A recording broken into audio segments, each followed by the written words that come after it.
FedEx Flight 705. Positive rate. Gear up, please. A routine trip from Memphis, Tennessee to San Jose, California. Little do the crew know they will soon have to defend themselves against a determined attack intended to kill them all. Flight 705 will never reach its destination. We've had an attempt to take over. Investigators will uncover a meticulous plan and a desperate motive. 3,000? We're not getting any options. We have the terrain alarm. Aero Peru 603. We are in an emergency.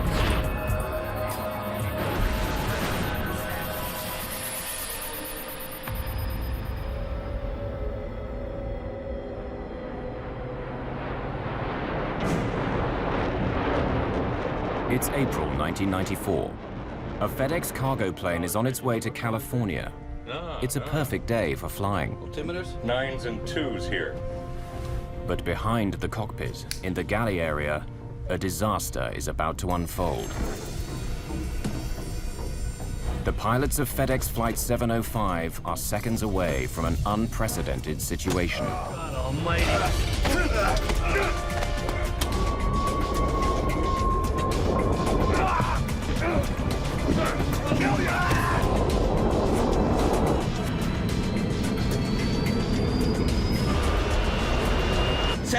Center emergency. He's had an attempted takeover.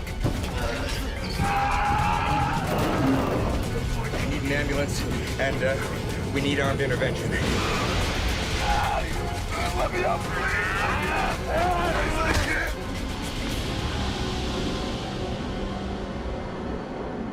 April the 7th, 1994. Worldwide headquarters of Federal Express in Memphis, Tennessee. Servicing 171 countries, the company delivers over 2 million packages per day and works to a tight schedule. Flying conditions are perfect at the Memphis airport. FedEx Flight 705 to San Jose, California is preparing to depart with a 3-man crew. Has the afternoon flight to San Jose got any jump seaters on it? None at all? 42-year-old Auburn Callaway is a flight engineer. He hopes to hitch a ride on Flight 705 for pressing personal reasons. Thanks. Employees have the privilege of free rides. They're known as jump seaters. 39-year-old flight engineer Andy Peterson is the first of the flight crew to arrive on the plane. Andy Peterson. Auburn Callaway. He's surprised to find Auburn Callaway on board. My first thought was, well, scheduling has also called someone else out for the flight, and now we've got 2 engineers. So I said hey to him and then asked him if he was going to be riding out to San Jose with us, and he said he was going to ride the jump seat out. Peterson, a 5-year flyer with FedEx, finds something unusual during his pre-flight check. The breaker switch of the cockpit voice recorder, or CVR, is in the off position. Puzzled, Peterson resets it. The CVR records all in-flight voice communications. It's a crucial tool for investigating air disasters. No large commercial airliner is allowed to fly without one. The cockpit voice circuit breaker, it had popped out, which means the power's off to the cockpit voice recorder. So I'd never seen that before, and I thought, well, that's kind of weird. 49-year-old pilot David Sanders and 42-year-old co-pilot James Tucker are next to board and prepare for departure. Callaway. You mind if I hop around with you guys, California? No, not at all. I don't see any problems today. Everything looks good. You play the guitar? I play at it. He was very cool, calm, collected, nothing indicating anything was amiss. Actually noticing there was a guitar case off to the right in front of the 9G net. But I couldn't wait to get in the cockpit and start going through cockpit checks because we had a lot to do. But something was amiss. They didn't know it, but Callaway had originally been scheduled to be the flight engineer on this flight. However, he and his crew had exceeded their flying hours by just 1 minute the previous day, so they'd been replaced. But Callaway was determined to make Flight 705 no matter what. I think she'll fly. All the nuts and bolts are in? Yeah. When I came back out on the airplane and went back up to the cockpit, I noticed that circuit breaker had popped out again. So I reset it and decided that I would see if it would stay in instead of calling maintenance at that time, that I'd just wait and see if it popped back out, that I would call maintenance, because that is a no-go item. If the CVR is turned off, there will be no audio record of the events aboard Flight 705. You want to fly this leg of the trip, or do you prefer the return trip? You never know when you're going to get another chance. I met Jim Tucker that afternoon.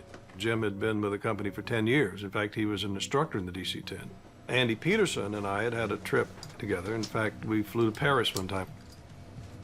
The crew is flying together for the first time. Both Tucker and Sanders are ex-Navy. Sanders has been with FedEx for 20 years. James Tucker, who has a wife and 3 children at home, has been with the company for 10 years. None of the crew know Callaway or his reasons for being on this flight.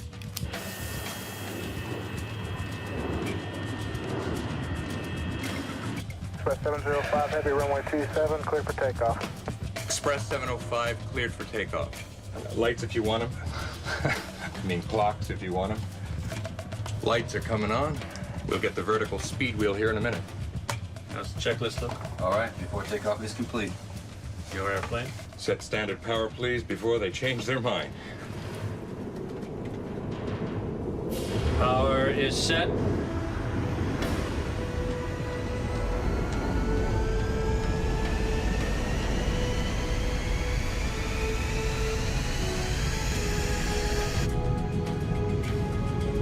Knots.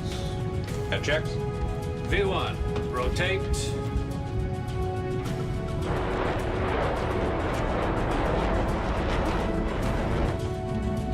Positive rate. Gear up, please. FedEx Flight 705 is airborne and westward bound. The weather to California is clear, and if all goes as planned, they'll be back home within 10 hours. But back in the cargo area, Auburn Callaway is launching a different plan. A plan he's been shaping and reshaping for several days. Like the brilliant chess player he is, Callaway has thought out all his moves. Being bounced from the crew of Flight 705 today was an unexpected glitch, but nothing he can't cope with.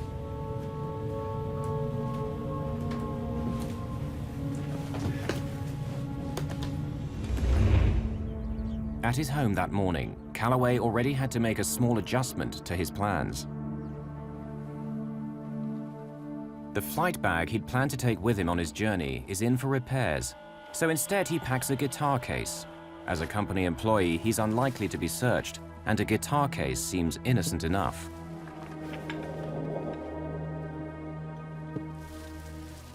Here you have a man who made some accomplishments that no other African American had ever made. Callaway graduated from Stanford University in 1974. He became a top Navy flyer, then a commercial pilot, but his 5 years at FedEx have been as a flight engineer. He was highly intelligent, a driven person to accomplish goals, and had before him an opportunity of a tremendously positive career. He was married and had children and family, and it just seemed as though he was almost part of the true American dream, just about the American family. Before leaving for the airport, Callaway put some important documents on his bed. Among them, his last will and testament.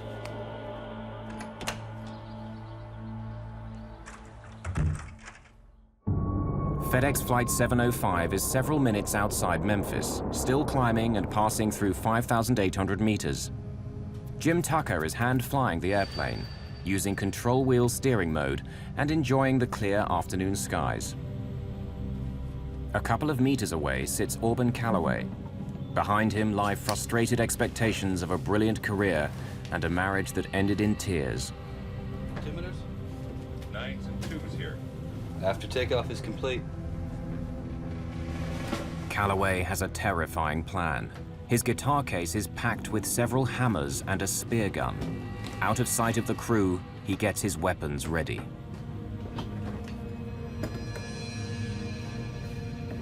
To be successful, Callaway will have to act quickly. Speed and strength will be critical. Callaway is a former Navy pilot and a martial arts expert, so speed and strength come as part of the package. The original plan was to take out his original crew, which would have only been 2 individuals. One was a female, much smaller than the crew that he wound up facing on Flight 705. No, I live in Fisherville. Fisherville. Great spot. I had the cockpit door locked open. I noticed that Callaway was walking up into the cockpit. I just caught him out of the corner of my eye and basically saw his, his arm coming up. And I thought, well, he's just coming up to sit and talk with us for a while.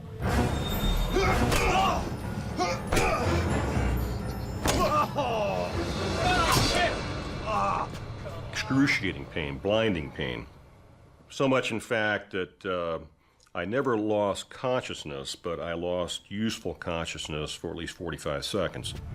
A blow to the head will rattle the brain. It will shake it enough that the electrical connections momentarily are not working, and it can be anywhere from a complete, irretrievable loss of consciousness to simply a stun, or to what he describes as a period of time where he was somewhat aware of what was going on, but could not respond to it. I was slumped back like this, and he looked, I remember, right in my eyes as he passed over.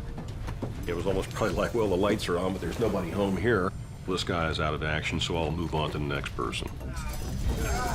The crew is in shock and confused. What I saw was simply a face and his eyes and an object coming down at me.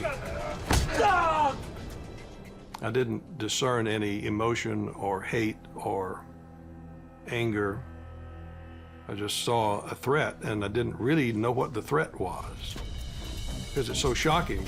And for a crew member who is a pilot in uniform to attack another pilot is unheard of in the airline industry. Although terribly injured, Peterson and Tucker are still alive. Get him! Get him! Get him! Callaway hurriedly retreats out of the cockpit. Unaware of each other's injuries, the crew starts to mobilize. Callaway has a backup plan.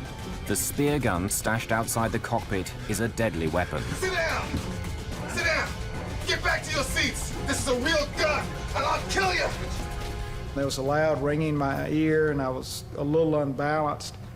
But I saw this spear gun, and I thought, well, the only thing I can do is try to grab it. So I grabbed the spear. It sticks out of the spear gun about, 4 inches or so. So I grabbed it right behind the barbs and tried to hang on to it real tight. Tucker does something that Callaway is not expecting. He pulls back the yoke and puts the plane into a sudden 15-degree climb. It throws the struggling men out of the cockpit into the galley behind. I had already figured out that what I had in my hands is probably one of the best weapons available, and that was the aircraft itself. Tucker has not been just a Navy pilot, but a combat instructor flying A-4s. His fighter pilot experience would prove invaluable in the next few minutes. I was looking at this whole situation as if it was an air combat maneuvering situation. Get him! We're taught in the Navy and the fighter community as the first thing you want to do is engage the bogey, engage the bad guy. You make him predictable by engaging him, and you use his predictability then against him, and then you kill the bogey. Get him! Get him! Get him! But the co-pilot doesn't stop there. Tucker immediately rolls the massive aircraft to the left in an acrobatic maneuver to try and disarm Callaway. The men roll along the smoke curtain to the left side of the plane. I knew that I had to do something very abrupt, very, very rough, and something that he would not be expecting.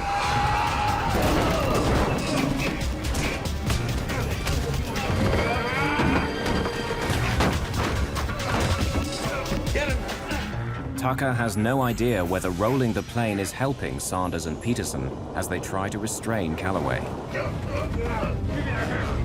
The fight continues with the men pinned to the left side of the plane. The crew members are rapidly losing blood and strength. Tucker continues to execute the role, all the while trying to maintain a visual reference outside the captain's window. Get him, Andy. I got the airplane. So you roll the airplane over on its back and pull through completely in the vertical. But at this particular point, you know, if I'd rolled the airplane over on its back, I wouldn't really be able to see what I was doing. This is not a bubble canopy that you have over the top. You're actually looking out. It's got expansive windows, but nonetheless, you roll this airplane over on its back, you can't really see that much of what you're doing. So I rolled it to about 140 degrees where I could still see out over the side as the airplane's nose was starting to come through.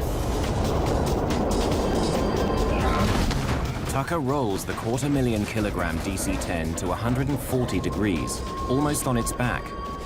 Commercial aircraft are never meant to roll more than 60 degrees. The men continue their fight on the ceiling of the aircraft. Callaway wrenches the hammer in his hand free and hits Sanders in the head. Tucker decides to pull back on the yoke and put the plane into a steep dive, a risky but cunning move.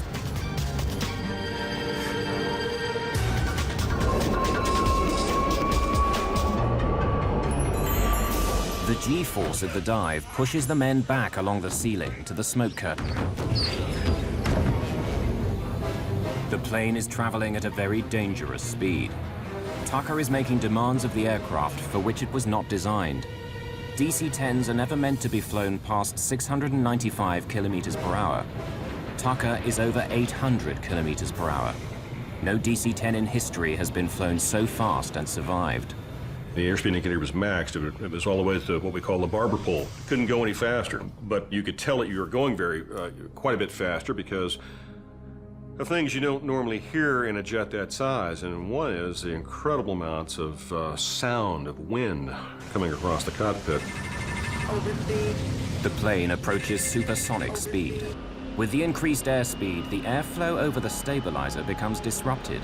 The elevators begin to flutter back and forth. If the flutter becomes more pronounced, they may become inoperable, and Tucker will no longer have the means to pull the plane out of the dive. If I didn't pull out soon, the airplane was probably going to come apart because I was getting into a phenomenon known as Mach tuck, where the airplane is pitching over because the airspeed is increasing so much. The wind flow over the surfaces of the wings is doing things that it's not even designed to do. The injury to the left side of Tucker's brain is beginning to paralyze functions on the right side of his body. Tucker notices something alarming. The plane is traveling at this incredible speed because the throttle levers have been left in their automatic climb setting from takeoff. The DC-10 is now in a vertical dive with the engines at nearly full power. Tucker must release his only usable hand from the yoke to pull back on the throttles. With power reduced to idle, the DC-10 is still not out of danger. Despite Tucker's maneuvers, Callaway is gaining the upper hand. Callaway hit me with the third blow, which was in the top of my head, nearly rendered me unconscious. I began to gray out. At that very same time, it occurred to me we might lose this thing. As Tucker starts to pull the plane carefully out of the dive, the elevator flutter increases. Balance panels, counterweights that help the pilots manipulate the elevator, break free and begin to wrinkle the skin of the stabilizer. Tucker fears that if he pulls back too hard during the dive, all the surfaces on the tail section would be in danger of coming off.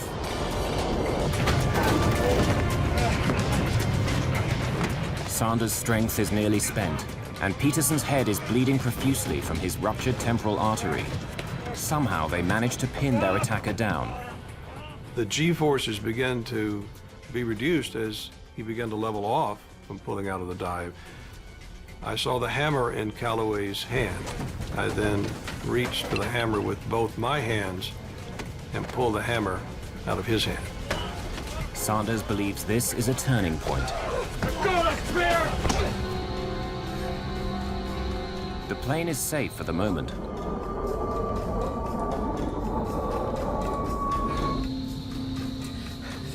About a minute after the attack begins, Tucker finally has a chance to radio Memphis. Center emergency.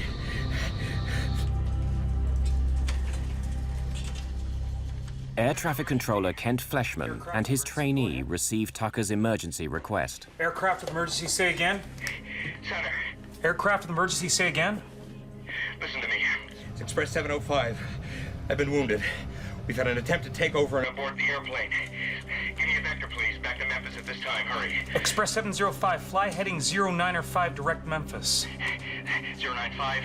direct to Memphis. Get me an ambulance and alert the airport facility. Hey, Memphis, you still with me? Affirmative 705, descend and maintain 10,000. Fleshman takes action in case the hijacker has a gun. If he can get the plane below 3,000 meters, a bullet hole in the fuselage will not cause explosive decompression. Tucker hears the fight increase in the galley. Again, he uses his only weapon, the aircraft. The maneuver throws the men onto the side of the plane. Let go of the spear! Look, just keep talking to me, okay? Express 705, affirmative. If you need an ambulance, stand by and we'll get that for you. Yeah, we need an ambulance, and, We need armed intervention as well. Make sure and notify the SWAT team he's asking for armed intervention. Fleshman recognizes the term armed intervention as the most serious request from a pilot. It means they want armed officials to storm the plane upon landing. Memphis approach has to be alerted.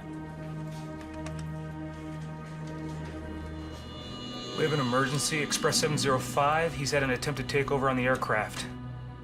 He's had an attempted takeover. Okay. Radar contact, put him on 119.1. Paul Candelino, a 44-year-old veteran controller, now spots Flight 705 on his radar screen. But something's wrong. The plane is heading away from the airport. It looks like the hijacker has seized the plane. The crew of FedEx Flight 705 has been attacked by a co-worker and have declared an emergency. Intervention. Air traffic control watches helplessly as they fly away from the airport, while the fight for control of the plane continues. Co-pilot James Tucker is pushing the DC-10, his best weapon, to its limits. He now throws the wheel round, flipping the massive plane in the opposite direction. Tucker, drawing on his military experience, reverses the role, keeping his maneuvers unpredictable. Here I am, all alone in the cockpit. The fight is still going on in the back. I don't know who's winning, I don't know who's losing. And that was about the only time I really had time to be frightened. And it was a very horrifying situation at that point, thinking that quite possibly Auburn was winning. 3.5 minutes after the attack, though pinned and injured, Auburn Callaway will not relinquish the spear. The anger was coming in then, and so when I hit him, it was with the intent to disable him and eliminate his ability to fight. Not kill, but to injure him sufficiently that he could fight no more. So when I swung the hammer, it was with all the strength that I had. Sanders and Peterson momentarily subdue Callaway. Put it on autopilot. Get back here. The captain's yelling at Tucker to come and help, but he's the one flying the plane. Express 705. I've contact Memphis approach on 119.1. They are aware of your emergency. Jim, quick, Jim. Request a single frequency approach. Single frequency approach, roger. We'll pass that along. 119.1. Put it on autopilot. Come on, Jim, quick! Get back here. But you have to understand that that's probably the strangest request that I've ever had, come my way, because here I am, the only one up front in the cockpit now, and for me to go ahead and get up and go to the back means I've got to, first of all, stand up, which I didn't know until the particular time I tried to stand up. It was very, very difficult to do so. Jim Tucker, with a fractured skull and only one side of his body functioning, puts the plane on autopilot and struggles out of his seat to help. Hey, wait a minute, I'm coming. Autopilot. but the plane's gyros haven't stabilized sufficiently for the autopilot to take over. Okay. Now, no one's flying the plane. 705 Heavy, how do you hear? Paul Candelino tries to establish radio contact with Flight 705, but there's no response. Their radar screens show the aircraft turn to the north, then the west, finally southwest, heading away from the airport. There's only an eerie silence. Anything could be happening on board the plane. As I stepped into the forward cargo area, I was absolutely amazed at what I was seeing. All three of the individuals are completely covered with blood. Auburn Callaway on his back. There are papers everywhere in the back. You can see where the jump seats, which is just a normal commercial airline seat, has had the covers torn off. There's bloody footprints on the top of the ceiling. There are coats that have come out of closets. It's total carnage in the back. Sanders has disarmed Callaway and handed the spear to Tucker. You move, Oxley. You keep him contained. I'm going to get the airplane. Go get the airplane. They decide that Sanders, the captain, should fly the plane back to Memphis. You take this. Tucker wants the weapons as far away from Callaway as possible and asks Sanders to take them with him to the cockpit. In an emergency situation, it's expected that the captain of the airplane will fly the airplane. I was in somewhat of a daze because of the fight. I wasn't sure of the direction of the airplane. I wasn't sure of the condition of the airplane, but it appeared to be flying okay. I was bleeding excessively from the top of my head. I couldn't see out of my left eye. I thought the fight was over. I mean, I had hit Callaway 4 times in the head with a 20-ounce framing hammer as hard as I could swing it. He had stopped fighting, and he was bleeding, and he looked like he was severely injured. Tucker can't tell anymore whether his hand is gripping the spear. The blows to his head have caused a blood clot on his brain and have damaged his sense of touch. Let me up! Let me up! I won't fight anymore, please! I can't breathe! Though several gashes have been opened in his skull, Auburn Callaway cannot be trusted. Both pilots know their strength is quickly running out. I can't breathe! Sanders, safely back in the driver's seat, must get the plane on the ground, and fast. Memphis, can you hear me? Is this Express 705 Heavy? 705 Heavy, yes. Express 705 Heavy, Memphis. Roger, I do hear you. You can proceed direct to Memphis if able. Expect runway 9er. The altimeter is 30.29er. You understand we're declaring an emergency. We need security to meet the airplane. We'll stop on the runway if we can. Captain Sanders, without his glasses and with blood dripping into his eyes, thinks that the plane is on a course back to the airport. But it's still heading southwest, away from Memphis at over 550 kilometers per hour. Roger. Express 705 Heavy, is the situation under control or is it still in progress? We appear to have it under control.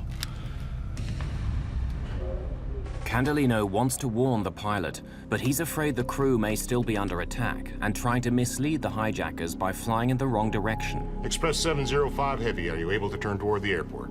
Yeah, give me a vector. 100 Vector Memphis.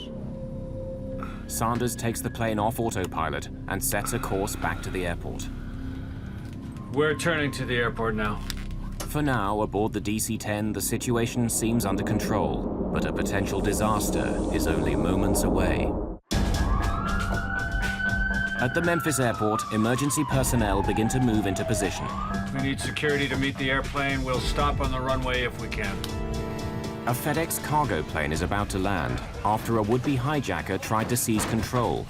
All members of the crew are badly injured. Paramedic David Teague is one of the first to get the call. They came over the loudspeaker system from the air traffic control center, and I was new to the area, so I wasn't able to understand them real well. But I got the words hijacking and some other stuff, and was advised that there had been a hijacking on an airplane, and then dispatched us out to the runway where the plane was going to be landed. The airplane is heading for the safety of Memphis Airport, but that in itself presents another scary possibility. The aircraft is more than 16,000 kilos over the recommended landing weight, with more than 38,000 kilos of fuel still in its tanks. In most emergency landing situations, there's time and opportunity to dump any excess fuel. But Sanders knows the switches and levers are too far away to access safely. You'd have to get up and go back to the engineer's panel where the fuel dumping switches are and set up the engineer's fuel panel to dump fuel. So it's virtually impossible for, say, the captain to dump fuel while he's attempting to fly the airplane. In the galley, Auburn Callaway still hasn't given up the fight. Callaway drags himself towards the jump seats with Peterson and Tucker on top of him. He hopes to gain enough leverage to get back on his feet, where he'll have an advantage. He was using his thumbs to go ahead and try and push my eyes out, doing everything he possibly could to break Andy and I down as a team. You know, we could handle him together, but we certainly couldn't handle it one-on-one. This is certainly a fight against the clock. Auburn's getting stronger. I know we're getting weaker. I knew if he ever got back in the cockpit, we were history. I just knew we had to keep him, somehow, we had to keep him from getting back in that cockpit. Approaching 7,000 feet, the fight in the back started again. And it was as violent and as loud as when I was in the back in the midst of the fight. It became so violent and loud that approaching 7,000 feet, I decided that I was going to level the airplane, turn on the autopilot, go to the back of the airplane, and kill Callaway. It was so severe, I thought that had to be done. The DC-10 is less than 40 kilometers from Memphis Airport. Is he under control? I don't know. The sound of the struggle worries Sanders. He decides this has to end. I released the seatbelt, climbed out of my seat, headed to the back of the airplane, and Jim Tucker said to me, "David, I think we have him under control now." I said, "Are you sure?" Yeah, he is. He said, "I think we have him under control." I went back to the seat, climbed into the left seat of the airplane, continued the descent on down toward the airport. Express 705 Heavy, verify the situation is still under control? Yeah, it's sort of under control. Wind is 030 with 5, cleared to land runway 9er.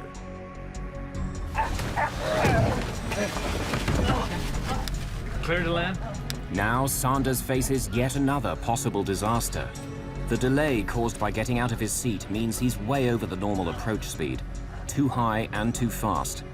He'll not be able to slow the overweight plane quickly enough to land on runway 9er. I'm coming around to 36 left. Runway 36 left is longer at 2,800 meters, but it's perpendicular to his flight path. To land there, he needs to make a series of turns, reasonable maneuvers for a fighter jet or a crop duster, but for an overloaded DC-10 with an injured pilot, nearly impossible. First, he must turn 90 degrees to the right, fly parallel to the runway, and then execute a tight 180-degree turn. Okay, Express 705 Heavy, runway 36 left, cleared to land. Cleared visual approach 36 left. Wind is 050 at 8. Bank angle. Sanders must ignore the computer warnings and push the plane beyond normal operating limits. The plane is nearly on its side. All of a sudden, he just turned it up on his wingtip, looked like a fighter jet, and put it in a real tight turn, and then disappeared down behind the terminal. When he got down low enough, we couldn't see him. And at first, I thought he might have crashed because there was some construction going on the airport at that time, and there was some smoke coming up south of the terminal, kind of where we were going. A hammer is lying in the galley.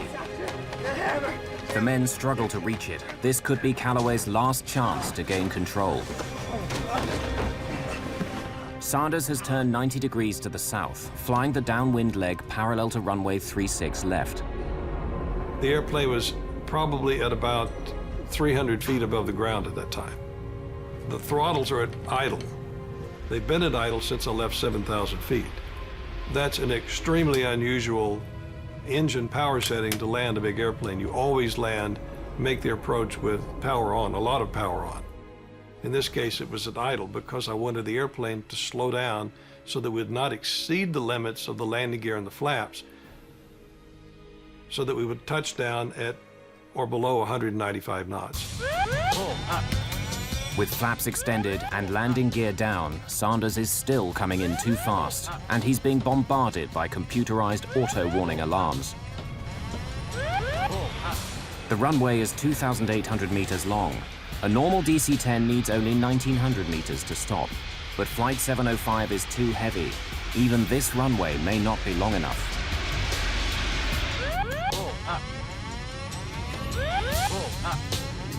Peterson manages for the first time in the fight to get hold of a hammer, but is extremely weak due to blood loss. You gotta hit him, Andy! You gotta hit him! I was almost like pleading with him, and I told him, I said, Andy, you know, you gotta hit him. You know, he's about ready to, to take us down. And I guess I gave him kind of a blank stare of, what are you talking about? And he looked at me real stern, like a father would look at his son, saying, you've got to do this. And he said, hit him.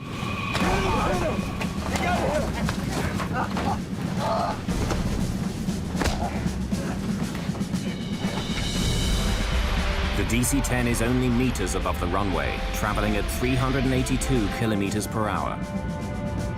Sanders can only hope he won't explode the tires or crash beyond the runway.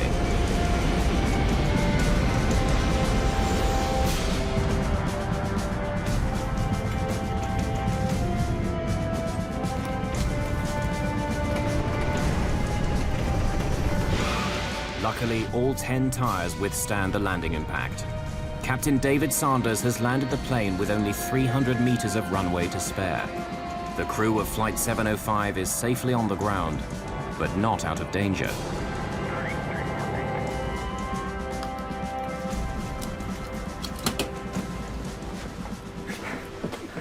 Blow the door!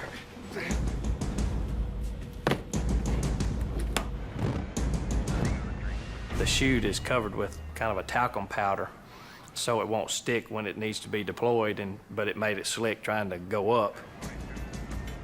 The police and firemen tried to climb up the slide. One fireman made it almost all the way to the top, and I leaned out the door of the airplane and pulled him on board. Who's the bad guy? That's the attacker. There was blood all over the floor, all over the ceiling. The seats in the little area were just covered with blood. You got any handcuffs? If not, you better get some, because that son of a bitch is still dangerous. I need handcuffs. Can you throw me some handcuffs? Teague is thrown a pair of handcuffs.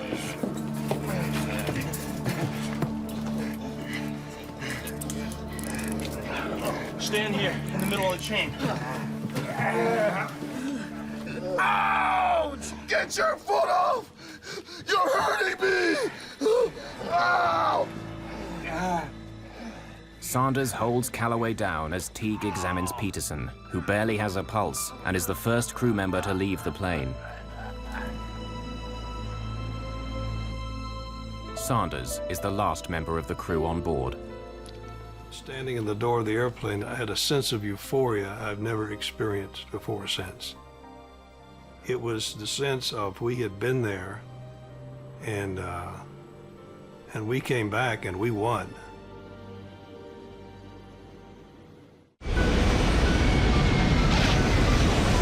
Due to the strength and courage of its crew, a FedEx DC-10 has safely landed back home. The three men have weathered the attack of a co-worker, but they're badly injured. Co-pilot Jim Tucker has bone chips driven into his brain. Flight engineer Andy Peterson's life is in danger from massive blood loss. Both are in critical condition. The wounded men are rushed to the regional medical center at Memphis. The pilot, Dave Sanders, shares an ambulance with Tucker. It's only during this ride that he realizes the extent and severity of his co-pilot's injuries. Tucker is taken to emergency by stretcher. Sanders is helped, but can walk.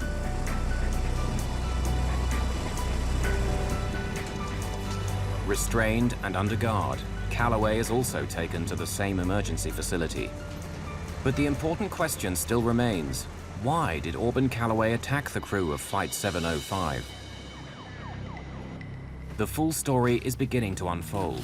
Divorced in 1990, Auburn Callaway still tries to support his ex-wife and their 2 children, and wants to secure their financial future. He was very interested in the welfare of his children, very interested that they not live the kind of childhood he had lived. The evidence for a suicidal mission against FedEx grows as investigators search the aircraft and find a letter to Callaway's estranged wife. Dear Pat, I want you and the kids to know that I lived for you. I thought of your welfare every day. Though, for example, how can I guarantee having enough money for Keela and Bernie's Stanford education? He was obsessed with his financial well-being. He was interested in his children. I tend to believe he's interested in his marriage. And I know his marriage was coming apart, or had come apart, basically, at the time of this incident. But I suspect he was also a difficult man to be married to. By April the 7th, 1994, Callaway may be thinking his career is over. Life had been one disappointment after another. The failed marriage, the kids he can't afford to send to university, the brilliant pilot who ends up as an engineer on a cargo plane. And now even that may be about to go. The following day, he's supposed to report to a FedEx hearing about falsified information he'd given the company. During our investigation, it appeared that he had overestimated the number of hours of flight experience that he had, and that the company was taking a look at this. Callaway may be afraid he'll be fired. At just 42, his professional life could be finished. He comes up with a solution. The goal is to leave my children well off. The goal is to escape, I guess, the pain of this life. I can't continue to participate in this life and still leave them well off because I'm fixing to lose my career. And I won't have the ability to provide for them like I'd like to. But my life has value if it's given in an accident. Callaway cashes in all the funds he can lay his hands on and sends a total of $54,000 to his ex-wife. But his life insurance is worth about $2.5 million if he dies in a work-related accident. I would much rather go on a date, time, place, and a method of my own choosing. I resolved some time ago that the next time my security and future is threatened or seriously jeopardized, it's time. My time to go. Perhaps he believes his family would receive the maximum insurance payout if he crashed the plane in an apparent accident.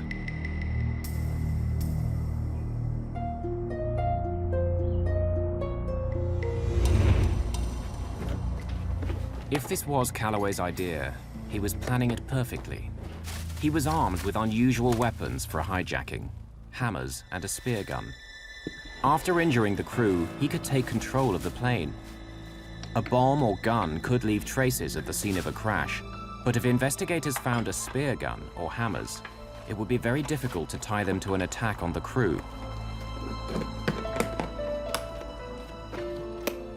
I believe it would have been impossible to tell the difference in the type of injuries that a hammer would have made with the type of injuries that you might sustain in a large crash. Auburn had spent the week leading up to this incident preparing to die and basically get his affairs in order. Callaway even goes to a lawyer to change his will before boarding the FedEx flight. He left his will and testament on his bed so that it would be easily found. For any crash to look like an accident, there is a key obstacle: the plane's cockpit voice recorder. Switching off the CVR's power would disable any recording. I think she'll fly. As long as all the nuts and bolts are there. Yeah. If Peterson in his pre-flight inspection discovers the thrown switch, it would be a setback. But Callaway would know he simply has to fly the airplane for half an hour. That's the length of the tape's recording time. After 30 minutes, any incriminating recording would be gone forever. I think he was going to do something very, very horrible with it. Something along the lines of what we've seen on 9/11. Had Callaway been able to seize control of the plane, he could have crashed the DC-10 with over 38,000 kilos of fuel aboard into any site, including the FedEx headquarters, the hub, crippling his employer and killing a large number of workers on the ground. It would have been the ultimate revenge for perceived injustices by the company.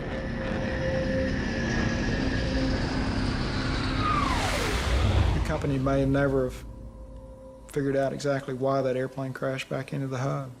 Well, after 9/11, there were a lot of improvements to our security program, both in the United States and worldwide.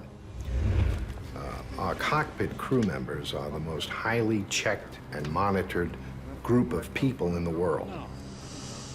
I only know of this one incident in my 46 years of aviation experience where a crew member was involved in something like this. The flight of FedEx 705 took about 30 minutes, but the impact it had will last for years. He was convicted of attempt aircraft piracy, an offense that carried a minimum of 20 years confinement and up to life in prison. Although Auburn Callaway pleaded temporary insanity at his trial, the jury didn't believe him and found him guilty. On August the 11th, 1995, he was sentenced to life imprisonment in a federal penitentiary. He has no chance of parole.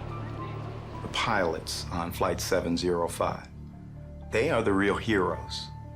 It is amazing that they were able to do what they did, given the injuries that were inflicted upon them. When someone's struck with a hammer on the skull, there can be linear radiating cracks that go out on the skull.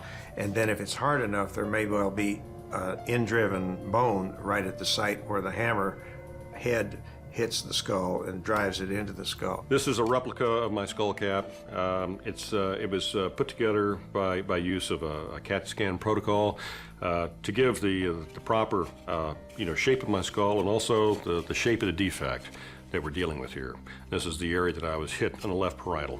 For a year and a half, I was actually walking around in this configuration. It took 2.5 years to recover completely because I had to learn how to walk, talk, and chew gum all over again. I had 3 major operations. I operated on him twice more after his initial injury and then followed him through his rehabilitation. They can fashion a piece of material to fit the exact size of the defect, the shape of the skull, and of course the thickness of the skull as well. It's a blown acrylic called an HTR, or hard tissue replacement. He had difficulty with speech, difficulty with sensation and motor strength on the right side, and he came back to where he can now probably, if he wanted to, break my fingers with a handshake. On May the 26th, 1994, the crew of FedEx Flight 705 was awarded the Airline Pilots Association Gold Medal Award for heroism, the highest award a civilian pilot can receive. However, because of the legacy of their injuries, none of the crew has been certified as medically fit to fly commercially. I always thought, I'm going to fight, I'm going to overcome this thing. Except that that's when they found out that I had a slight seizure disorder. I'm seizure-free, but it's because I had to take medication.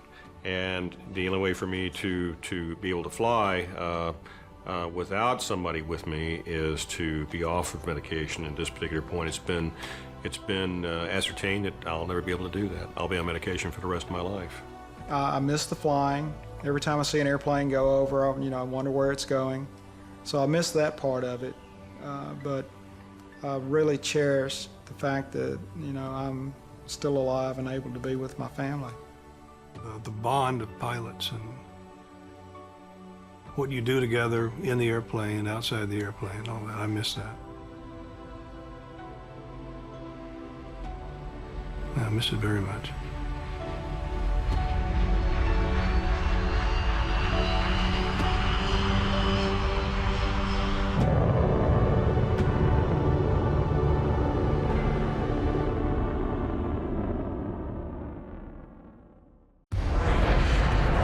Boeing 767 cruises high above the Atlantic Ocean on its way to Egypt. 217 people are on board. Just half an hour after takeoff, disaster strikes. The pilot and co-pilot struggle desperately for control of their aircraft.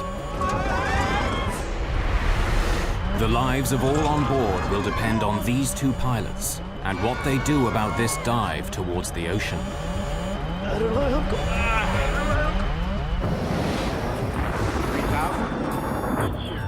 We're not getting any oxygen. We have the terrain alarm. EgyptAir, Aero Peru 603. We are in an emergency.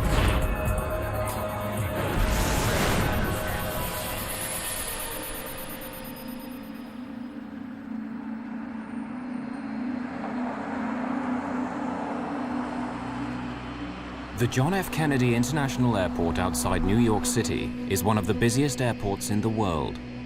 In 1999, nearly 32 million passengers fly in and out. More than 340,000 flights take off and land. EgyptAir Flight 990 is destined to be one of the most controversial ever to leave this airport. The fate of this flight challenges the strength of an international friendship between two allies and uncovers a hidden mechanical flaw in one of the world's most popular airliners. The FBI will become involved. We reviewed surveillance tapes to indicate whether or not anything unusual was loaded on that plane. Investigators in two countries developed two different theories. Was this a tragic accident or a terrible crime?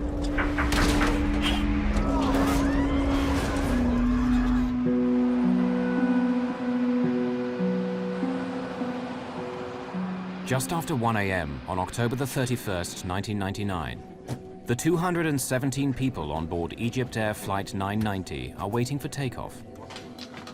The flight's command captain is Captain Ahmed El-Habashi. He's been with EgyptAir for 36 years. The command first officer is 36-year-old Adel Anwar. He switched duty with another co-pilot so he could return home in time for his wedding. Soon be a married man.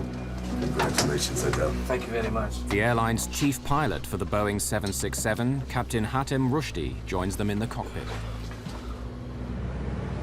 At 1:20 in the morning, First Officer Adel Anwar is going through his takeoff clearance with air traffic control.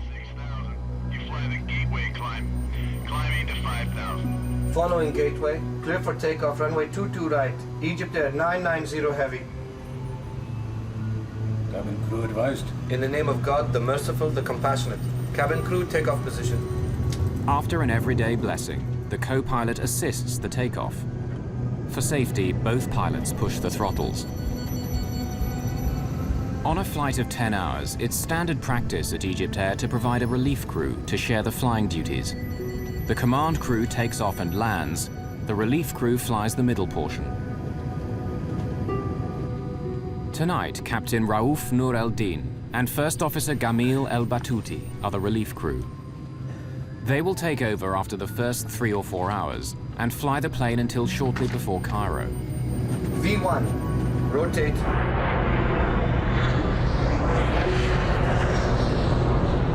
Positive rate of climb, both sides. 1,000. EgyptAir 990 heavy, contact, departure now, 125.7. 1257. Bye. A large number of passengers are senior citizens from the United States, looking forward to touring the wonders of ancient Egypt. My dad and Ginny were married in 1998 on October 23rd. And to celebrate their first anniversary, they decided to take a trip to Egypt. Anita Child's parents are retired and on their way to Egypt as well. They always had great time on these tours. They traveled frequently, and so it was a pleasure trip they were looking forward to, seeing the Holy Land especially.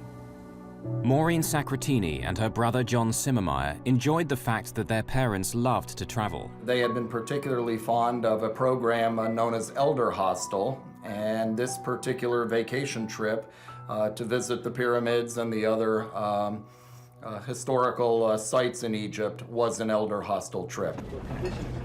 There are 14 of EgyptAir's experienced crew operating the flight.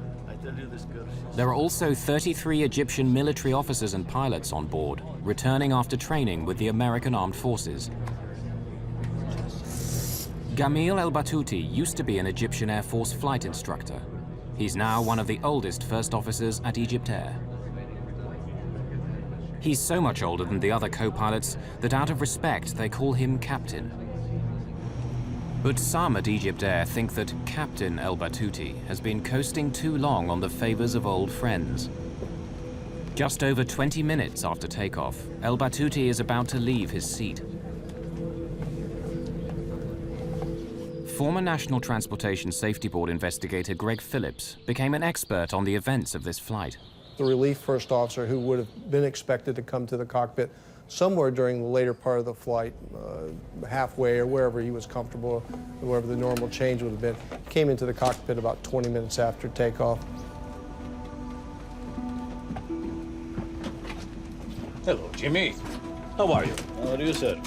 What's news? I slept, I swear. Just wait. Let me tell you something. I'm not going to sleep at all. I might come sit for 2 hours But and then... I slept. I slept. You mean you're not going to get up? You will get up. Go and take some rest and come back. You should have told me this. You should have told me this, Captain Gamal. You should have said, Adele... Did I even see you? I will work first. Just leave me a message. The younger first officer seems surprised that El-Batouti wants to replace him so early in the flight. And I'm not sleepy. So you take your time sleeping, and when you wake up, whenever you wake up, you come back, Captain, okay? I'll come either way. Captain. Come and work the last few hours and that's all? It's not like that. That's not the point. Look, if you want to sit here, there's no problem. I'll come back to you. I'll go get something to eat and come back, all right? Fine, fine. Look here. Why don't you go... Why don't they bring your dinner to you here, and then I'll go sleep, okay? That's good. Okay, with your permission, Captain. And with that, El-Batouti leaves to get his meal.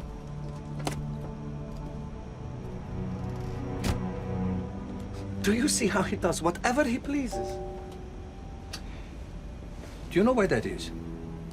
Captain El-Habashi senses his first officer's resentment and tries to smooth over the situation.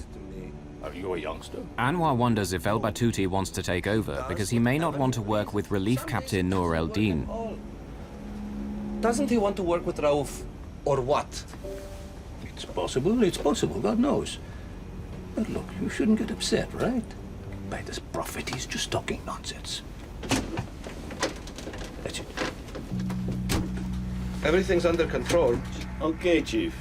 Thanks a day. First Officer Anwar concedes and is ready to hand over to El-Batouti. Normally, this is the most relaxed, easy part of a long flight for pilots and passengers alike. The highly automated aircraft systems will take care of the flying for several hours. It's very unusual for an airplane flying over the Atlantic at nighttime to encounter any kind of difficulties. We normally expect accidents to happen in approach or landing or near airports, and very seldom do we get anything out over the ocean in the middle of the night. Excuse me, Jimmy, while I take a quick trip to the toilet. Go ahead, please. Before it gets crowded, while they're still eating, I'll be back to you. Before the captain returns, disaster will strike EgyptAir Flight 990. The fate of everyone on board will be in the hands of the co-pilot, the man who shouldn't be here in the first place.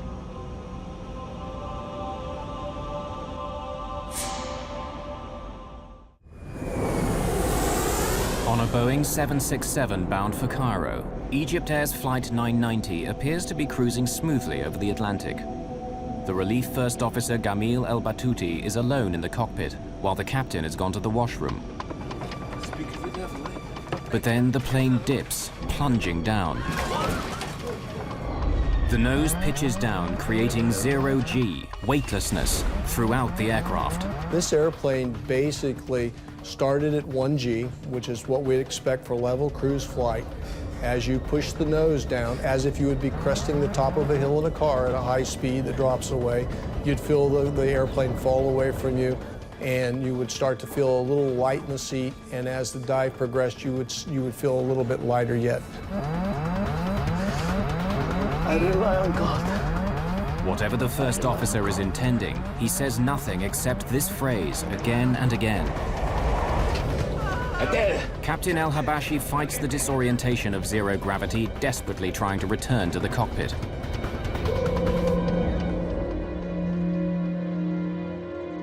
An American journalist living in France studied this flight extensively. 16 seconds after the dive began, when the airplane had gone into zero G and into negative G and was at an extreme angle, the captain somehow made his way back into the cockpit. How he did that physically, I will never know. Warning signals indicate the dive is exceeding the maximum speed allowed for the plane, taking them to 99% of the speed of sound.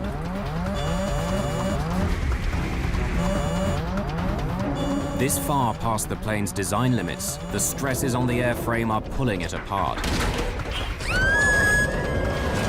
What's happening?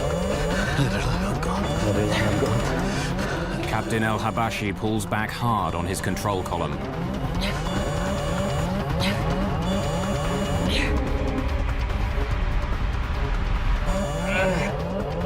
Then he tries to use the engines to power their way out of the dive by pushing forward on the throttles, but he gets nothing. What? You shut off the engines? Oh, God. Desperate, the captain deploys the speed brakes, panels standing up from the wings in an effort to slow the dive.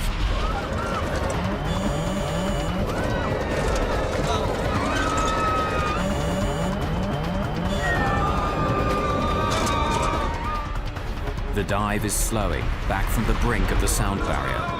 The dive goes on, but the nose is coming up. In just seconds, they go from 0 G to double the force of gravity. Captain El Habashi struggles to level the plane and pulls back hard on the control column. The 767's dive begins to slow. Who would be? You shut off the engine, Paul! In seconds, the engines stop and the power goes off, plunging the aircraft into darkness. Here, the cockpit voice recorder and the flight data recorder stop. No one knows what happened in the plane during the next 2 minutes, but radar tracks its path. The plane is climbing again. Up from about 5,000 meters to over 7,500 meters as the aircraft structure is weakened by the stresses of abnormal speeds and maneuvers. Then the aircraft falls into another terrifying dive. Stressed beyond endurance, the left engine is ripped from the plane.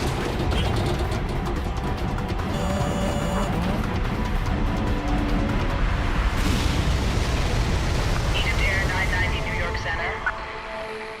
EgyptAir 990, if you copy. At 1:52 a.m., Flight 990 disappears from radar screens, crashing into the surface of the Atlantic Ocean, some 100 kilometers off the American coast.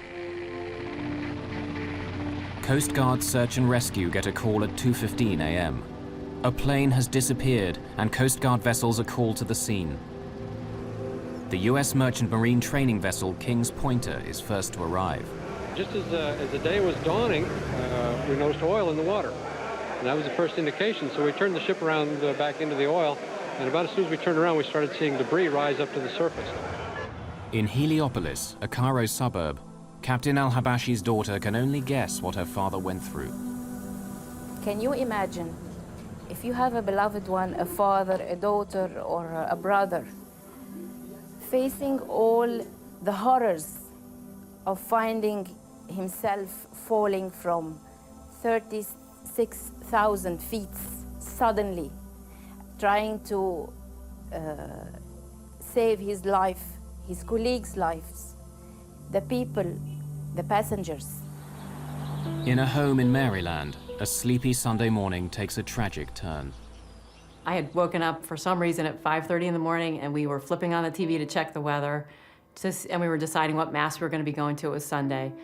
And immediately on CNN, they had Flight 990 missing, and I was in total shock. I ran down to my refrigerator where I had my parents' itinerary, and I ripped it off and just started sobbing uncontrollably. I was screaming. I didn't know what to do. We located a significant debris field, and that we have concentrated our search efforts since then on about a 36 square mile of area, about 50 miles south of Nantucket. At the end of October, the waters of the North Atlantic are so cold that normal life expectancy is about 5 to 6 hours. In Cairo, Relief Captain Raouf Nur el-Din's daughter May clung to hope for her father. I was talking to myself, trying to convince myself that my father was not on this plane. And if he's on this plane, he will be safe, because my father was an Air Force pilot. He had a very good experience. And I thought maybe if the plane crashed, he will be able to, you know, to be in a safe place and to swim and to go to any land. At the crash site, all that's left is pieces. Within hours, authorities know there's little hope for survivors. We believe at this point that it is in everyone's best interest to no longer expect that we will find survivors in this case. Egyptian President Hosni Mubarak reaches out to a stricken nation. This is the worst air crash in Egypt's history. Really, I was shocked. It's a big tragedy for us. And I give my condolences to all the passengers, to the families of the crews who have been lost in this tragedy. And I have contact with President Clinton and other DCs. And he's giving good support for trying to find, investigate, see what was the reason. The American president would answer his ally with a commitment. And I spoke earlier with President Mubarak of Egypt today to express my condolences and assure him that we would be working together closely until this matter is resolved. We do not know what caused this tragedy. In northern Indiana, music historian Jim Brokaw learned what happened to his father and stepmother. One of the many things that I felt on that first horrible morning was the sense that people all over the world were confronting the same horrible circumstances that I was, and had the same sense of helplessness and disorientation that I did. Shocked and grieving, relatives arrive at Newport, Rhode Island. They will seek answers and share comfort. There were 100 Americans, 89 Egyptians, 21 Canadians, and 7 victims of other nationalities on board.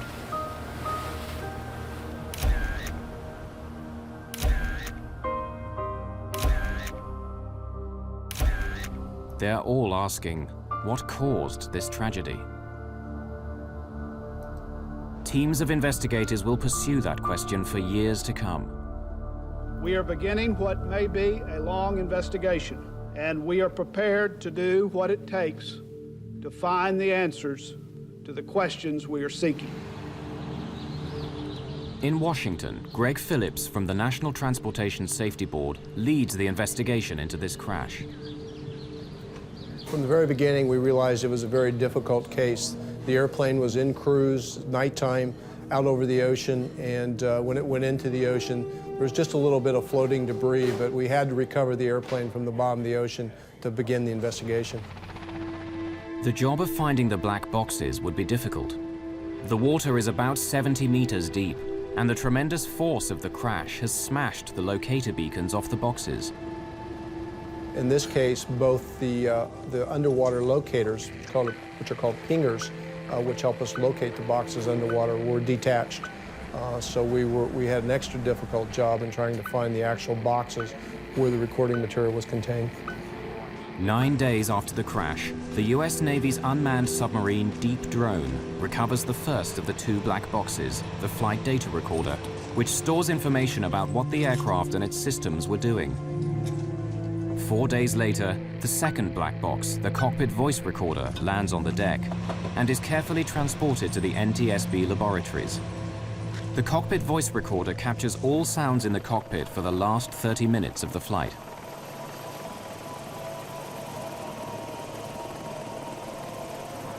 The black boxes are protected to withstand impacts of 3,400 times the force of gravity. The recovery of the cockpit voice recorder provided a gripping and bewildering picture of the last minutes of a disaster. Here, investigators hope, is the key to unlock the mystery of Flight 990. Translating the Arabic spoken in the cockpit is a top priority at NTSB headquarters. The cockpit voice recorder was good quality. It was easily usable and translatable by the investigation team. The cockpit voice recorder is always just a piece of the investigation that fits many other pieces of a puzzle. It goes along with the flight data, recorded data, examination of the wreckage, and all the other aspects of investigation. On major investigations like the crash of EgyptAir 990, the NTSB works routinely with the FBI. The physical evidence has to be managed in case it's needed in court. Former FBI Assistant Director Lou Shaliro is a veteran investigator and no stranger to air crashes. By the time EgyptAir occurred, we were fairly adept at looking at airline disasters, particularly with the view of developing whether or not a terrorist incident or a criminal act had occurred. The FBI checked for evidence of bombs, terrorists, or terrorist targets on the flight. Trying to determine luggage against the passenger list and whether or not there was anything unusual in the manifest, whether or not the people that loaded the plane could recall anything that would have caused them concern. We reviewed surveillance tapes to indicate whether or not anything unusual was loaded on that plane. We had no evidence at all of any explosive device on board EgyptAir that night. At the NTSB, American investigators found no fault in the aircraft from studying the flight data recorder. But Egypt's members of the investigation team insisted that not all the evidence was in. Much of the wreckage was still in storage on Rhode Island. They hope the cause of the crash can be found here. Egypt's representatives search for any possible mechanical cause for the crash. While they search, other theories are pursued. A study into the causes of airline crashes published in January 2001 points to pilot error as the cause of 1/3 of these accidents. It also finds a strong connection between bad weather and pilot error. But the crash of EgyptAir 990 occurred in clear weather with veteran pilots. What happened in the cockpit would divide the investigation and fuel an international controversy. October 1999, EgyptAir Flight 990 crashes into the Atlantic Ocean, killing all 217 people on board. The investigation develops in two directions: fault in the airplane and pilot action. Rumors swirl about what or who may have caused this terrible crash. One of the key questions: why was the relief first officer in the cockpit hours earlier than expected? He was supposed to replace Adel Anwar much later in the flight. But in Cairo, Adel Anwar's older brother Tarak has no problem with Adel being replaced in the cockpit. Suppose I am with one of my friends and we are traveling in a car and he asks me if he can drive instead of me. Is this going to be a problem?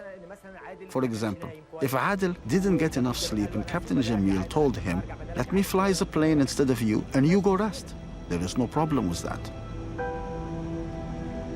When the actions in the cockpit are put together with the voices recorded, a timeline emerges that indicates a series of initially bewildering decisions.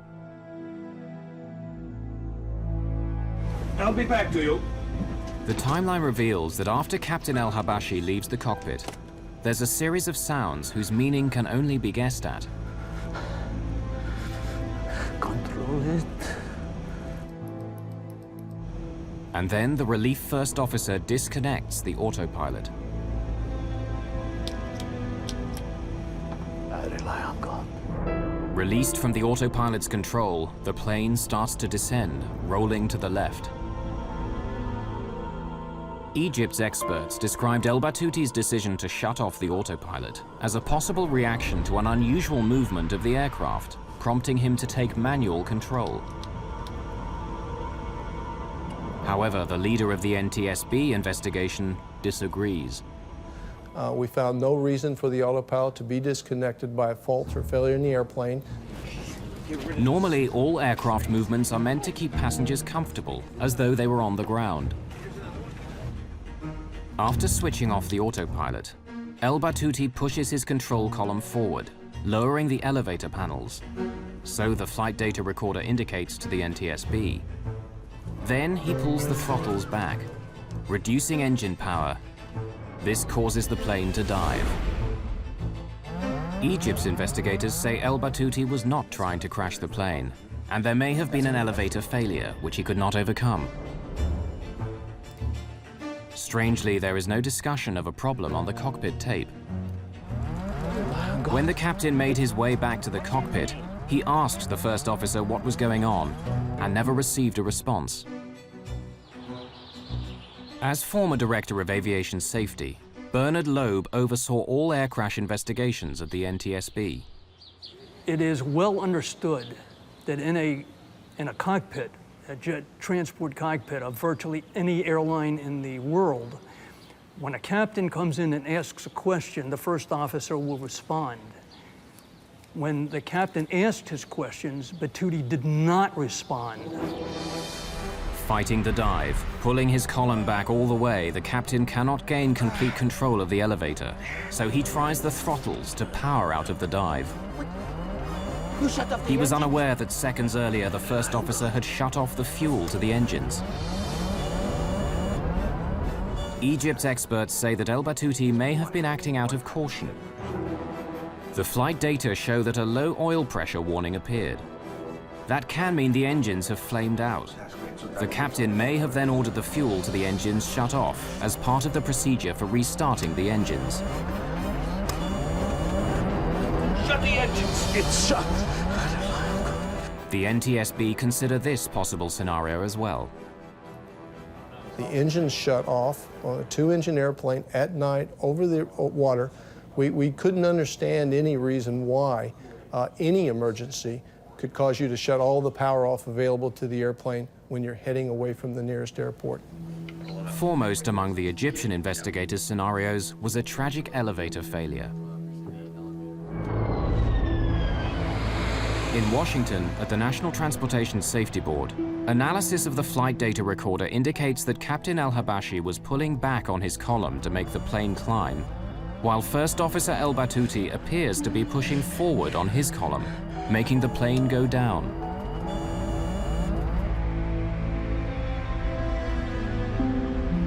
Elevators work simply.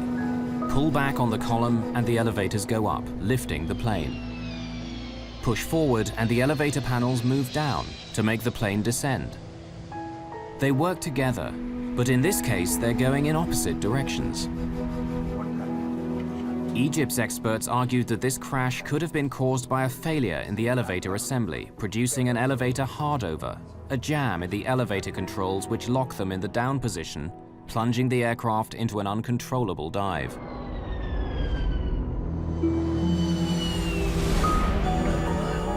They stated that First Officer El Battuti was working to regain control of the elevators and added that he and Captain El-Habashi were working together.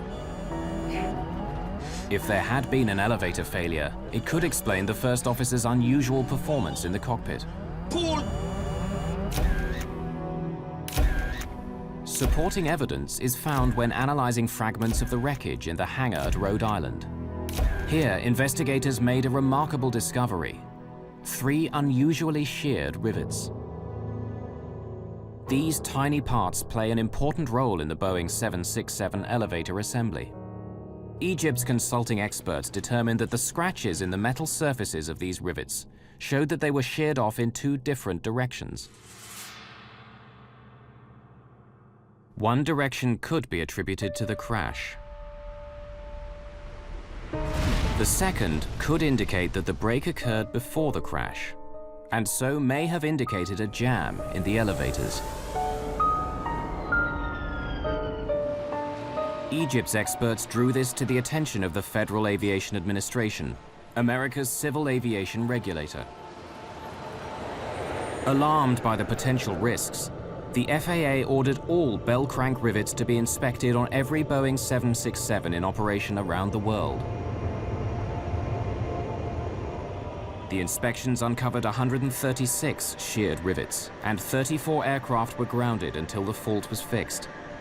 The FAA said the problem could result in loss of controllability of the airplane. Egypt's investigators had uncovered a credible-sounding scenario, that the sheared rivets in the elevator assembly of the Boeing 767 indicated a jam that could have caused an elevator hardover that the pilots could not overcome. NTSB investigator Greg Phillips disagreed. Those are by design for the Boeing 767. The controls can be split. They're designed that way in case one of the surfaces, the control surfaces, fails, so that whoever is still in control of the airplane or can control the airplane with a failed elevator.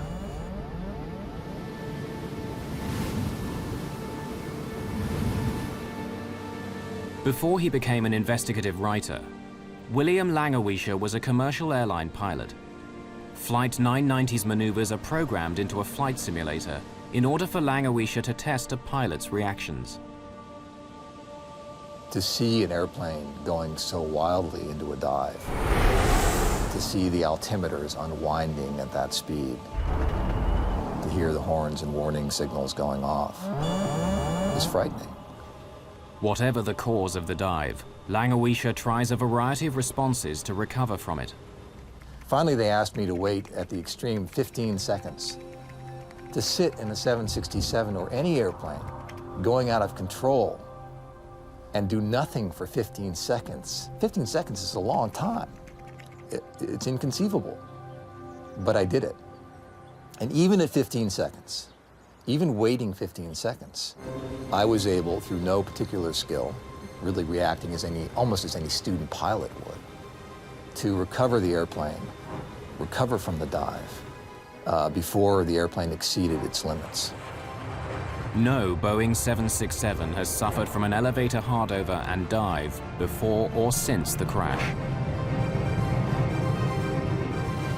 The aviation experts hired by Egypt developed a wide range of scenarios, citing a fault in the elevator assembly as a possible cause of the crash.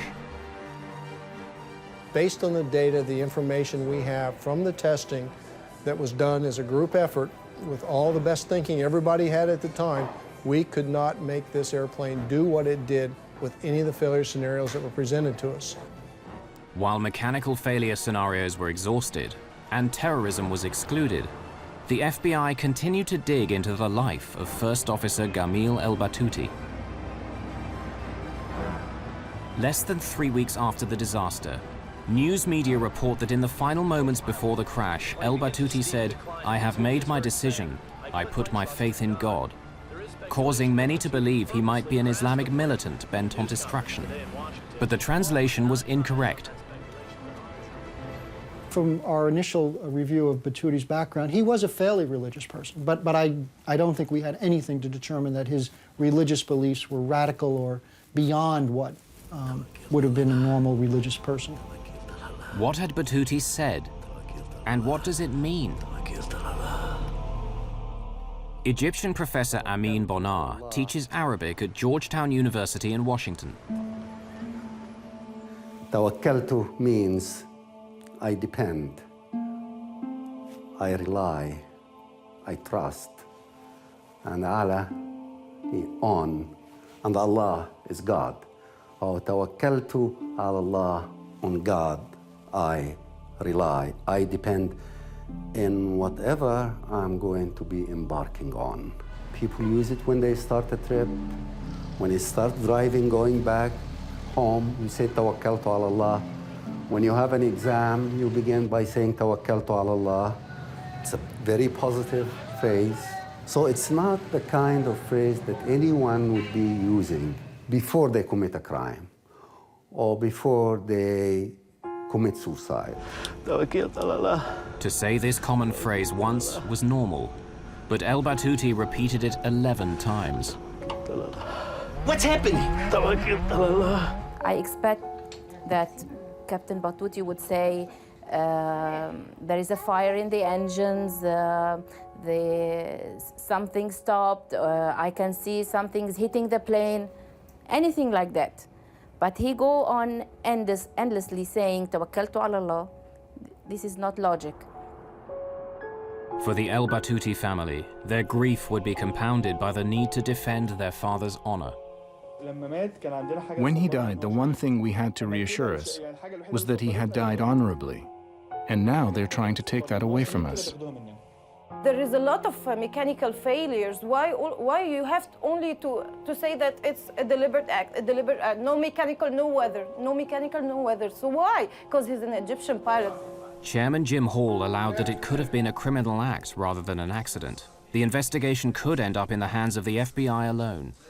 It is only prudent for the National Transportation Safety Board to consult with these experts and officials to fully evaluate this information prior to any final decision on whether the responsibility for this investigation should transfer to the Federal Bureau of Investigation.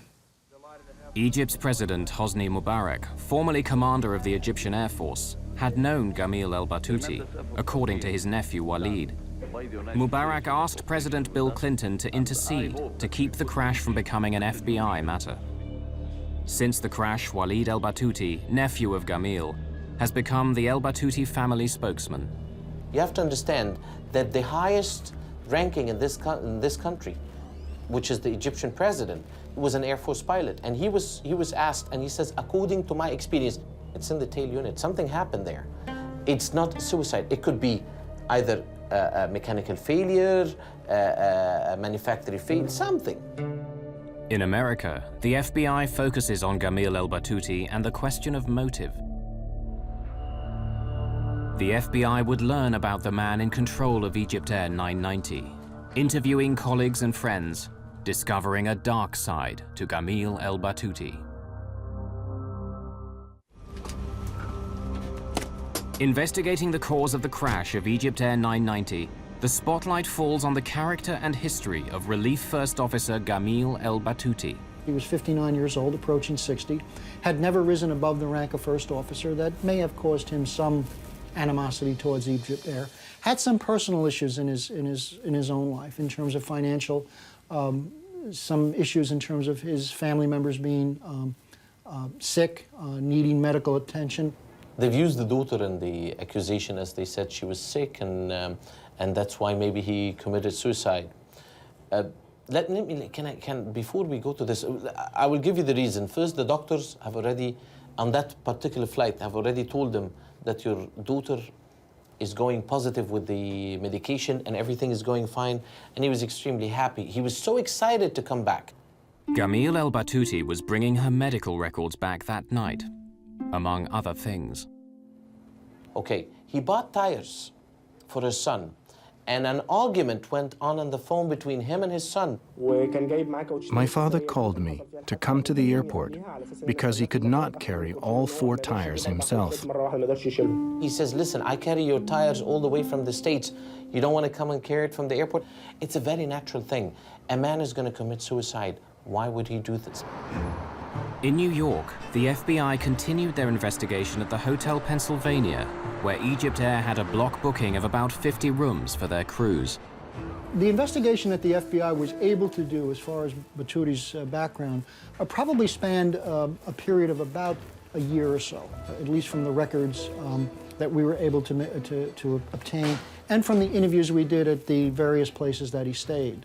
So he did have, I think, a propensity to engage in behavior with some of the hotel people in terms of sexual misconduct.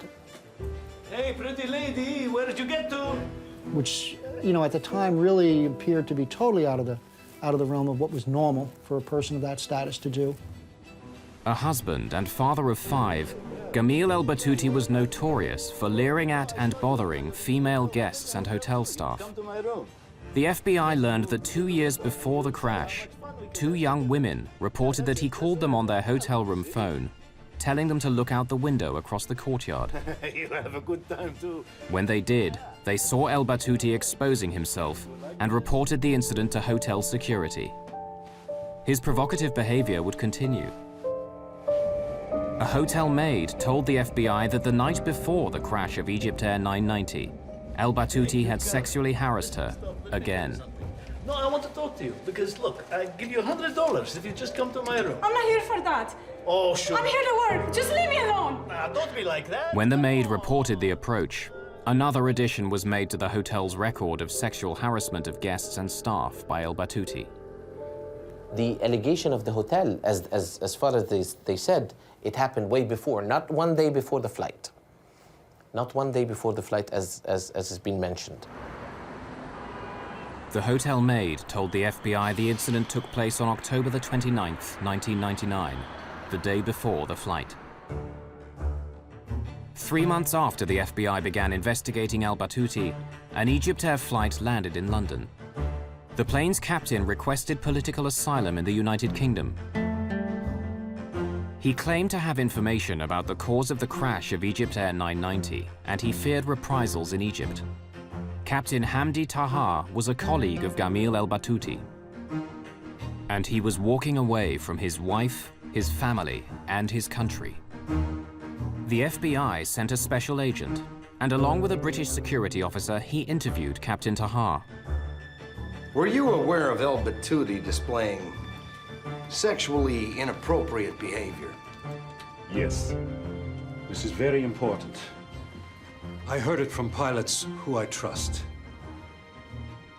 Batouti got into trouble for sexual misbehavior in New York with maids and following women and so on. The airline tolerated this for a while, and they told him several times, maybe you can get away with this normally. But this is America. You represent our country. You cannot do these things. Captain Taha's information was second-hand, but his description of El Batouti meeting with the airline's chief pilot was intriguing. Khatem Rushdie went to see Batouti the night they took Flight 990. They had a meeting in the hotel. He told him that what he had done could not be covered up, and something had to be done. The flight back to Cairo from New York would be his last flight. We go back many years together. But this will be your last flight to the United States. He would not be flying to America anymore. Batouti had just had these big privileges taken away from him, and he was humiliated. So, I think that what happened was this. He must have said to himself, if this is going to be my last flight, it will be Khatem Rushdie's last flight also. Certainly within various corporations where people bring weapons into the office and attempt to take revenge against people that they feel have aggrieved them. Perhaps Batouti felt that EgyptAir had been the cause of some of his issues, and unfortunately in this case it was the kind of office that was flying at 33,000 feet. The FBI provides Taha's interviews to the NTSB. Egyptian officials asked for another EgyptAir pilot to be interviewed. Mohammed Badrawi had known El Batouti for 40 years. Interviewed at the NTSB, he described discussing with Captain Rushdie what to do about El Batouti's behavior. Do you know if Khatem Rushdie was aware of the situation with Batouti? Well, of course he knew. But he pretended not to know, I think, because Khatem Rushdie is the chief pilot. Badrawi confirms that Khatem Rushdie is upset about El Batouti's harassment of women at the hotel. So Badrawi takes Rushdie's concerns to his old friend. And if he didn't listen to you, what did you tell him was going to happen? Nothing much, really. You see, he was on his way out. We don't normally touch people when they're approaching 60. I know. I'm not saying that you are doing something wrong. They are saying that you're doing something wrong. I know you are my friend. We have a little patience, and then they're out. Badrawi would ask Rushdie to be patient with his old friend, considering that El Batouti only had 3 months to go before retirement. We've been in the Air Force for 40 years. All he needs is a few more months. Badrawi's interview confirmed that Rushdie did believe El Batouti's behavior had to be dealt with, and he denied Taha's claim of a meeting between the two on the night of the crash. But Captain Taha was not done. He had another compelling story to add.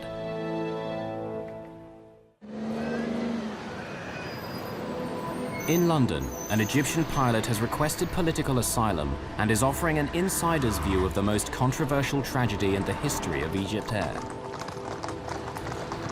Captain Tahar revealed to the FBI how EgyptAir briefed its pilots about the crash. When they had done the transcripts of the cockpit voice recorder, the EgyptAir chief of operations called all flight crew to a special meeting in Cairo and told us the facts. Just the facts. No commentary. No explanation of any technical problem. He did not say anything, but all we pilots realized that this was not an accident. And then he told us not to talk to anyone about it. Don't talk to your family. Don't talk on the phone. Don't talk to each other, he told us.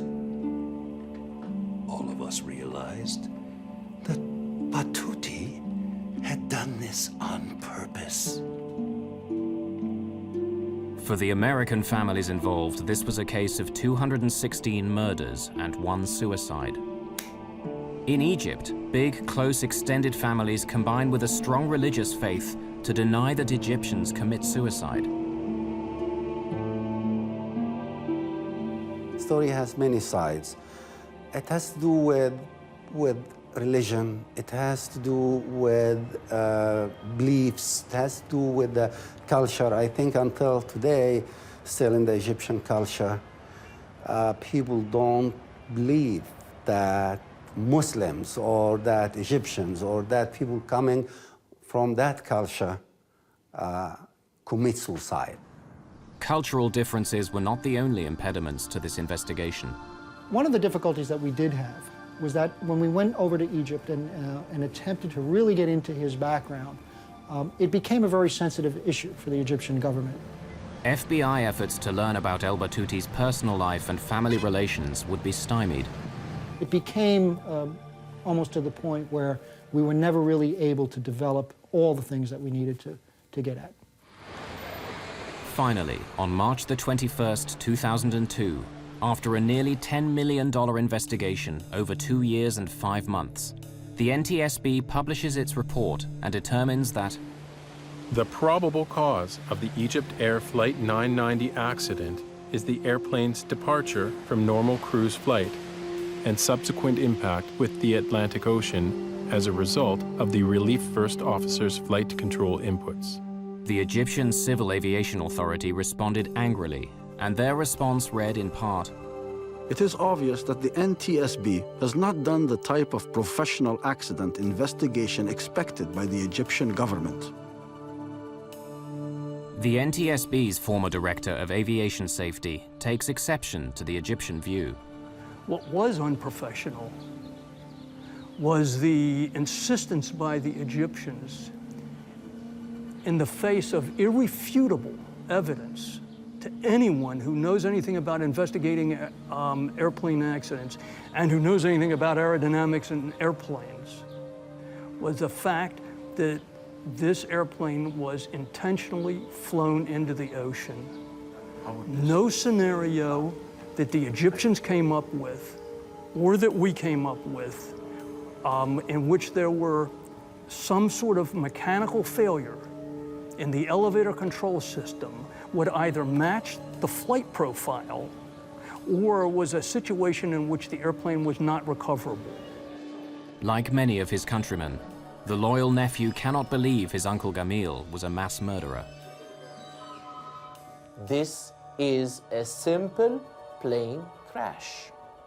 It was put and made like this for no reason. It shows that it's a cover-up. Greg Phillips takes pride in having thoroughly investigated every lead and every scenario. When we sign on to be accident investigators, we do it with the idea that we're going to keep the next one from happening, not to cover up one that did because of whatever reason may be given to us. I've never known that to happen. I've never even known it to come close to happening. There continue to be differing perspectives on the crash of EgyptAir Flight 990, and unanswered questions remain for broken and damaged families.